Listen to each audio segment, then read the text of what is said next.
This is a very interesting situation here. The movements are going to be. Both teams, again, just fighting for that mid control that is so prio, so necessary now in this current meta. Both Taz and Del Rosario are looking to go for this Lethal Wanderer, but it does feel like Indonesia will have a bit more of an advantage with the faster wave clear in the mid lane. That's the Lethal Wanderer secured by Taz, getting him a bit more XP and gold to play with. So he'll have that power spike very early on, already at level 4. As we mentioned, the wave clear game is now being a lot more monitored, a lot more managed by the players from the side of Indonesia. They've suffered from it once, they are not trying to suffer the same fate again. So right now, they're just moving around, and I think before the first turtle spawns, it's going to be relatively slow. But as I say that though, uh-oh, there you go. Ooh. That's the barrier with a wild charge. Psychot's now going to be caught. First blood over to Philippines, but look at Taz. He's able to bring the members back in with a heavy spin. Del Rosario going to fall. The jungler for the XP lane, and Dapda will be forced to flicker out of there. Villa Luna a bit late on this rotation to match up against the Indonesian mid laners, but it is still just going to be a 1-for-1. So 1-for-1, so both teams now holding their own, but this is where things get a bit hairy. The first turtle, where everyone has their ultimates, we have to see who can actually weave in the better team fight. No ultimate for Del Rosario just now. Taz gonna go for it. Will be able to secure the turtle with a brilliant retribution. Dreams gets knocked up, but Philippines decide to back off. Now Dreams flickering forward, gets the Divine Judgment onto Imam, who's able to flicker away. Psychots has the Black Dragon form, looking for it, just decides to zone the Filipino members here and backs off. Back away, and we can take a look at how the changes have impacted this Faramis, right? The Cult Altar was used in that fight, and with one single spell, the rest of the team from Indonesia is able to melt down that HP bar. So it really isn't an all-win teamfight solution, but it is very situationally used to help save members from big burst damage. Now it's a complete change from game number 1. Imam, though, going to be immobilized. That's the damage coming through. Whew. Sniped down by Brands, but the kill will go over to Hijume. Brands sacrificing a bit of gold there in the bottom side, but will still be able to catch up down below to pick up that cannon minion. With stronger laners on the hands of the Indonesian players, they are now able to actually match the aggression, the fights, the skirmishes from the members of the Philippines, and now you can see that the Kaja pick is just having a lot more impact. This is what they wanted to do in game number 1, but the macro play coming in from the Philippines was able to deny that.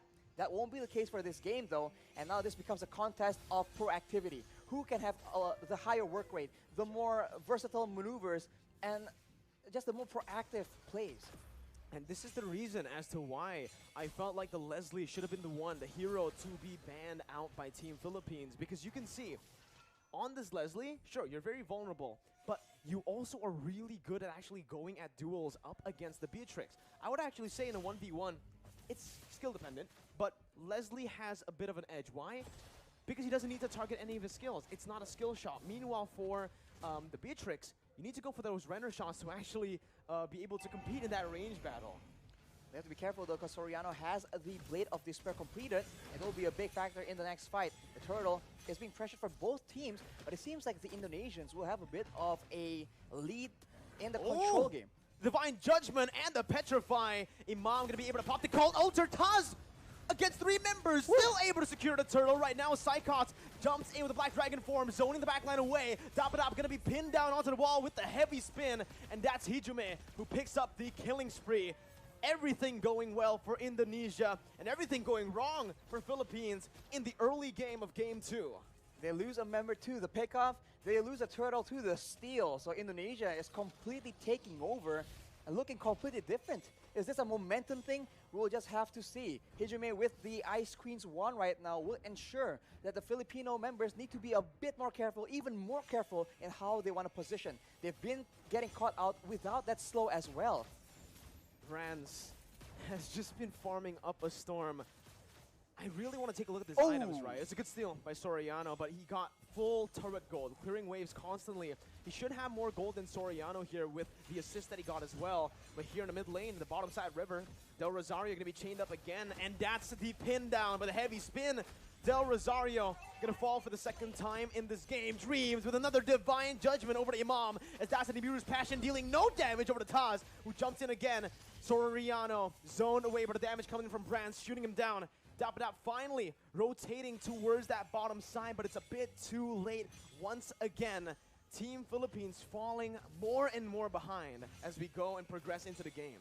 The Philippines are having very much trouble trying to manage distance because they're being slowed an insane amount. At any moment, it starts with the slow and then it gets followed up with the divine judgment, with the heavy spin. So Indonesia's pick-off game is going exactly how they want it to. And right now, they also have the advantage when it comes to range and also when it comes to that late game. They have that artillery with the real-world manipulation, and they also have the Leslie that can do a lot of true damage up to 2k in a single hit. And in the late game, Soriano will have a lot of issues trying to get any impact done in the middle of a big team fight. There's so much CC from Team Indonesia. There's a lot of survivability from Philippines, but they need to be able to utilize that crazy engage from the wild charge, and right now, it just doesn't feel like they are going to be able to. Taz there going for the turtle. That's going to be the real world manipulation that was popped into for Soriano to flicker out. They baited out the Cult Altar, and they baited out Villaluna into the other side of the wall. Mid lane turret going to be sieged down. Brands looking just to poke the Filipino members, but it's a good disengage by both teams. It's still a small victory for Indonesia with that turtle take. Look at how much movement, how much of a reaction you can see from the Filipino players whenever Psychots is on the map, whenever he makes an appearance. He wasn't even popping the Black Dragon from initially, and everybody was walking backwards in fear of that engage coming through. And when you are so focused like that, you are not looking at Taz with a heavy spin. You are not looking at Dreams waiting for that divine judgment. What I want to look at is definitely the items here for Brands, because I wonder how much gold he's actually gone this game. So far, he has been left untouched to free farm. And he's getting so much damage. That's going to be the flicker over to Divine Judgment as well to find Del Rosario. The true damage does its work. Brands picks up the kill. Dapadap trying to look for a re-engage now, but only taunting Taz. Look at the poke put down by Brands. Dream's going to be in the midst of it all right now, as he is going to be able to dish out some damage to zone the other members away. Dream still there with Psychots from Psychots with a petrified to find Soriano, and the furious dive to get Imam low under the tier 1. Gunned down by Brands. It's a 2-0 trade for Indonesia. Unreal execution coming in from Indonesia right now. We thought that Psychots was the main distraction. He was the one coming in from behind. You barely notice it until it's way, way too late. Let's take a look at that replay right now. The fight was breaking up. There's a lot of action back and forth, and Psychots out of nowhere.